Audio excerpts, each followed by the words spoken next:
وہ کون سا اضافی اقدام ہے جو سماجی اقتصادی رکاوٹوں کو دور کرنے اور قومی یکجہتی کو فروغ دینے میں مدد کرتا ہے؟ یہ وہی 149 پیج والا ٹاپک ہے. اب یہ 150 پیج پہ اس کے حل بتائے جا رہے ہیں. تعلیم اور صحت کی اگر دیکھ بھال اور مساوی تقسیم کی جائے، مساوی رسائی ہو ہر شہری کے اندر، تو پھر یہ رکاوٹیں دور کی جا سکتی ہیں.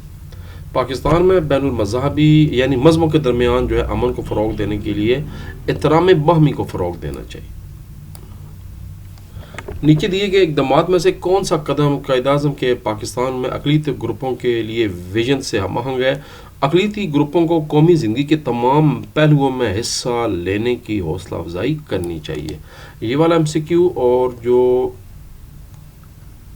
ایم سی کیو نمبر 4 ہے یہ تقریباً ایک ہی ٹاپک سے ملتا جلتا ہے. اب باتیں جس کے شارٹ کوسچن کی طرف. پانچوں شارٹ کوسچن کے جواب کتاب میں موجود ہیں. پاکستان میں ایک بامعنی معاشرے کی ترقی میں فعال شہریت اور کمیونٹی سروس کیسے مددگار ثابت ہوتی ہے؟ یعنی فرد کی بات کی جا رہی ہے، ہماری آپ کی بات کی جا رہی ہے، ہم کس طرح ایک فعال شہری اور کمیونٹی سروس مددگار ثابت ہو سکتے ہیں یہ بتانا ہے. 147 اینڈ 148 پیج. معاشرے میں فرد کا کیا کردار ہے وہ بتا دیں پہلے 2 لائنوں میں. تشکیل دیتے ہیں. یہ جمہوریت کی مضبوطی کے لیے شہریوں کو فعال کردار ضروری ہے. ووٹنگ کے ذریعے رضاکارانہ خدمات، کمیونٹی سرگرمیوں میں حصہ لینے والے افراد ایک مضبوط اور متوازن معاشرہ تشکیل دیتے ہیں. یہ 2 باتیں بتانی ہیں. اس کے بعد پھر کمیونٹی کی بات بھی پوچھی جا رہی ہے. افراد جب اپنی کمیونٹی کی خدمت کرتے ہیں اور مقامی منصوبوں میں حصہ لیتے ہیں تو انہیں مقامی مسائل اور چیلنجز کو سمجھنے اور حل کرنے کا موقع ملتا ہے. یہ سرگرمیاں نہ صرف کمیونٹی کے حالات کو بہتر بناتی ہیں بلکہ لوگوں کے درمیان تعلقات کو بھی مضبوط کرتی ہیں. تو یہ جناب 2 ٹاپک تھے جو یہاں پر پوچھے جا رہے تھے. ایک 148 پیج پہ ہے اور یہ والا 147 پیج پہ تھا.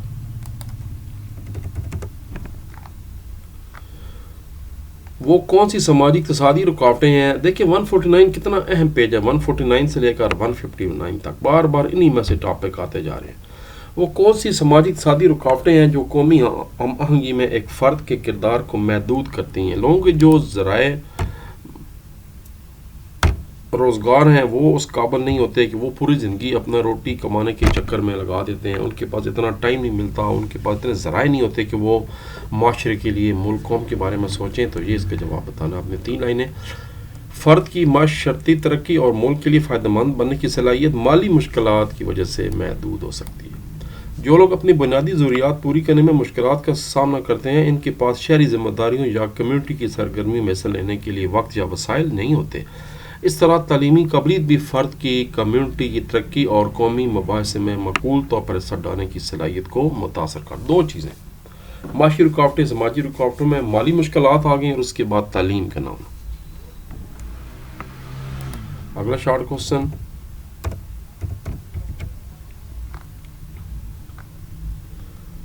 پاکستان میں ایک پرامن معاشرے کے قیام میں مختلف ثقافتی اور مذہبی گروہوں کے درمیان احترام باہمی اور افہام و تفہیم کیوں ضروری ہے؟ 151 پیج.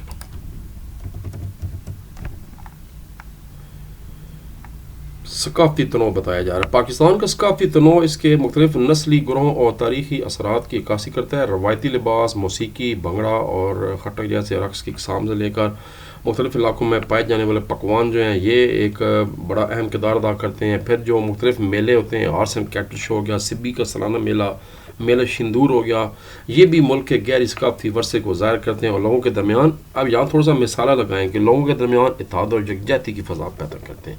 دوسرا مذہبی تنوع کا پوچھا گیا ہے. پاکستان میں اسلام غالب مذہب ہے لیکن پاکستان کے اندر مسیحی، ہندو، سکھ اور دیگر مذہبی برادریوں کی بھی نمایاں آبادی موجود ہے.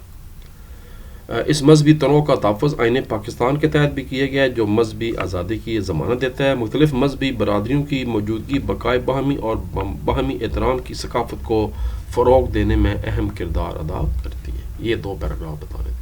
اب یہ 3 نمبر کا شارٹ ہے، تھوڑا سا اس کو چھوٹا کر دیں آپ.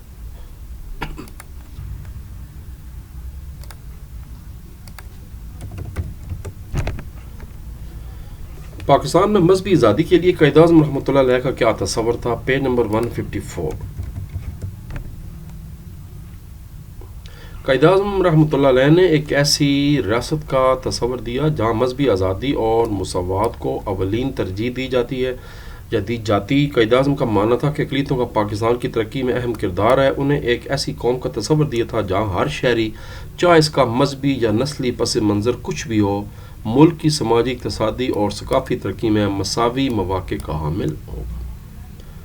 قائد-اعظم کا ایک ویژن ایک تکثیری معاشرے کا تھا جہاں اقلیتیں عوامی زندگی، حکومت اور معیشت میں مکمل طور پر حصہ لے سکیں. 3 باتیں بتائیں. 3 نمبر کا سوال. آخری شارٹ کوسچن جو ہے اس ایکسرسائز کا، ایک فلاحی ریاست کے قیام میں ریاست، معاشرہ اور حکومت کے کردار کیسے مختلف ہوتے ہیں؟ پیج 156 بالکل آخر میں. ریاست کا کردار کیا ہے پہلے یہ بتا دیں. پاکستان میں ریاست ایک فلاحی ریاست کے قیام کے لیے ضروری وسیع پالیسیوں اور آئینی فریم ورک کی تشکیل میں اہم کردار ادا کرتی ہے جو مساوات، انصاف اور عدل کو یقینی بناتی ہے. ایک بات. پھر معاشرے کا کیا کردار ہے؟ 3 چیزوں کا پوچھا گیا ہے.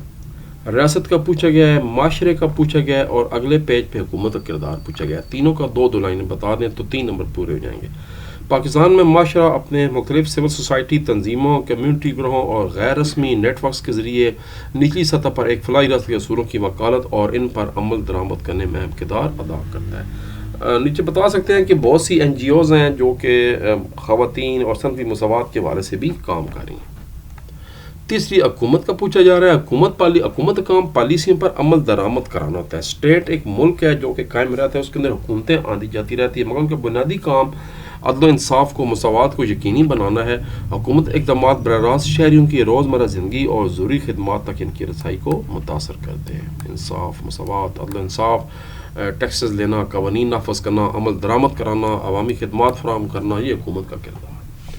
تو یہ تینوں اداروں کے کردار تھے. اسٹیٹ کا کیا کردار تھا، معاشرے کا، سوسائٹی کا کیا کردار ہے اور حکومت کا کیا کردار ہے. اب باری ہے جی ہمارے لانگ کوسچن کی، اور آپ کو پتہ ہے اس کے لیے علیحدہ ویڈیو کے طور پر چلتے ہیں. تو پھر تھوڑی دیر بعد دوبارہ ملاقات ہوتی ہے. تب تک کے لیے اجازت. اللہ تبارک و تعالیٰ ہم سب کا حامی و ناصر ہو. پاکستان زندہ باد.